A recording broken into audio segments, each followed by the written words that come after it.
আসসালামু আলাইকুম রহমতুল্লাহ বরাকাতুহ। আলহামদুলিল্লাহ, আসসালাতু আসসালামু আলা রাসূলিল্লাহ বাদ। সুপ্রিয় দর্শক, বিবাহকে কেন্দ্র করে গায়ে হলুদের অনুষ্ঠান এটি আমাদের সমাজে অতি পরিচিত একটি সংস্কৃতি।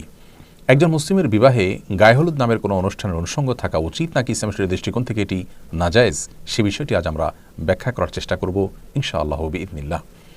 বিবাহের সময় কেন হলুদ মাখা হয়, এই গায়ে হলুদ অনুষ্ঠানের গোড়ার ইতিহাসই বা কী, সে বিষয়টি আমরা জানার চেষ্টা করেছি। যেটুকু জানতে পেরেছি তা হলো, কলকাতার দৈনিক আনন্দবাজার 16 জানুয়ারি 2019 বিষয়ে একটি প্রতিবেদন প্রকাশ করেছে, যার শিরোনাম হলো বিয়ের রীতিতে গায়ে হলুদের চল কেন এলো জানেন।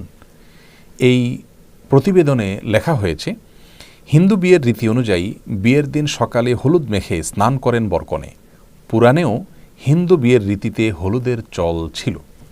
এই প্রতিবেদনে আরও লেখা হয়েছে, শাস্ত্রবিদ পূর্বা সেন গুপ্তা তিনি বলেছেন, এটা বৈদিক আচরণ নয়, বেশ কিছু উপকারী দিকের কথা ভেবেই হলুদকে প্রাচীনকাল থেকেই বিবাহের অন্যতম উপকরণ হিসাবে মেনে চলেছি আমরা। অর্থাৎ হিন্দু ধর্মে বা হিন্দু সমাজে এটিকে অনেক উপকারী দিক মাথায় রেখে দীর্ঘদিন থেকে পালন করে আসছে মানুষ। এ বিষয়ে বৈদিক যুগ থেকে ভারতীয় হিন্দু সমাজে গাত্রহরিদ্রা বা অধিবাস বিয়ের অনুষ্ঠানে অবশ্য পালনীয় শাস্ত্রাচার ও লোকাচার হিসাবে পালিত হয়ে এসেছে। বরকনের দাম্পত্য জীবনকে যে কোনো ধরনের অকল্যাণ ও অপশক্তির অনিষ্ট থেকে মুক্ত রাখার কামনা থেকেই এসব লোকাচার পালন করা হয়। এটি মূলত একটি মাঙ্গলিক অনুষ্ঠান। প্রিয় দর্শক, গায়ে হলুদ বিষয়ে এই দুটি সূত্র থেকে যে তথ্য আমরা পেয়েছি সেটি একেবারেই পরিষ্কার, আর তা হলো যে এটি মূলত হিন্দুদের একটি সংস্কৃতি যা তাদের থেকে চলে এসেছে এবং এর পেছনে একটি বিশ্বাসগত দিক রয়েছে। তা হলো যে এর মাধ্যমে বরকনে নানা অমঙ্গল থেকে বেঁচে থাকতে পারে। হিন্দু ধর্মমতে বিভিন্ন প্রকার অপশক্তি আছে, সে সমস্ত অপশক্তির প্রভাবে মানুষ ক্ষতিগ্রস্ত হয়, সেগুলো থেকে বাঁচার জন্য তারা অনেক কাজ করে থাকেন, এটি তাদের ধর্মীয় বিশ্বাস।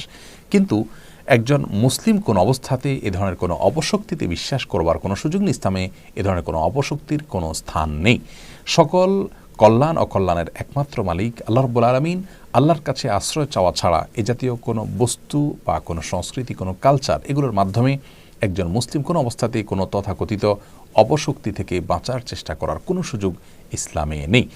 আমরা অনেকেই জানি যে এই গায়ে হলুদ অনুষ্ঠানে শুধু হলুদ নয়, বরং দূর্বা, তিল, সরিষা, আরও অনেক বস্তু ব্যবহার করা হয়ে থাকে এবং এর সবগুলোর কারণ হলো ওই যে এটাকে বলা হয়েছে মাঙ্গলিক অনুষ্ঠান, বিভিন্ন ধরনের অকল্যাণ থেকে বেঁচে থাকা এবং দাম্পত্য জীবনে সুখ শান্তি যেন হয় সেই জন্য এগুলো করা হয়ে থাকে।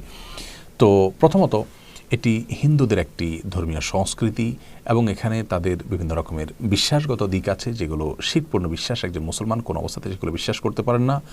আর এর বাইরে যে বিষয়টি আমাদের সবারই জানা, তা হলো গায়ে হলুদ অনুষ্ঠান মানে হলো নারী পুরুষের অবাধ বিচরণ, অবাধ মিশ্রণ এবং মেলামেশা।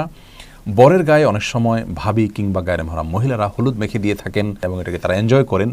কনের হলুদ অনুষ্ঠানে দেখা যায় গায়ে মহারাম ছেলেরা, পুরুষরা সেখানে থাকেন এবং তারা একে অন্যকে মাখামাখি করে থাকেন, গোটা শরীরে হলুদ মাখামাখি হয়ে থাকে। এর পাশাপাশি গানের যে বিষয়টি, ব্যান্ড পার্টি ইত্যাদি, এগুলো তো গায়ে হলুদ অনুষ্ঠানের অন্যতম গুরুত্বপূর্ণ অনুষঙ্গে পরিণত হয়েছে এবং এর মাধ্যমে অনেক সময় এলাকাবাসীর স্বাভাবিক জীবনযাত্রা দুর্বিষহ হয়ে পড়ে।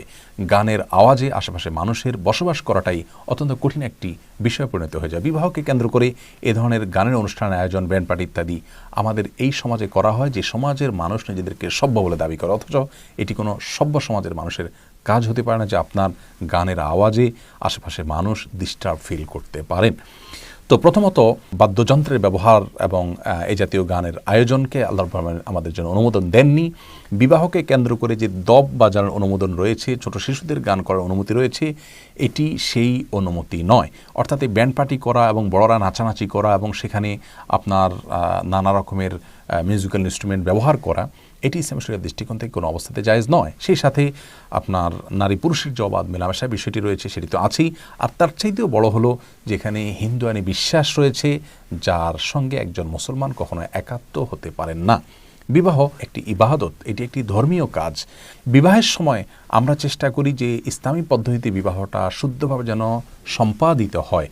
তো সেই বিবাহকে কেন্দ্র করে যে সমস্ত আনুষ্ঠানিকতা আছে, সেখানে যদি অনইসলামিক বা ইসলাম সমর্থন করেন এমন কোনো কাজ আমরা করি, তাহলে সেটি কোন অবস্থাতে একজন মুসলমানের জন্য জায়েজ হতে পারে না। অতএব আমাদেরকে সুস্থ শুদ্ধ সংস্কৃতির পথে ফিরে আসতে হবে।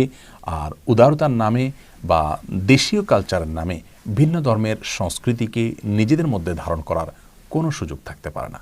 আল্লাহ তাআলা আমাদের সকলকে বিষয়গুলো উপলব্ধি করার তৌফিক দান করুন। আসসালামু আলাইকুম রহমতুল্লাহ ওয়া বারাকাতুহু।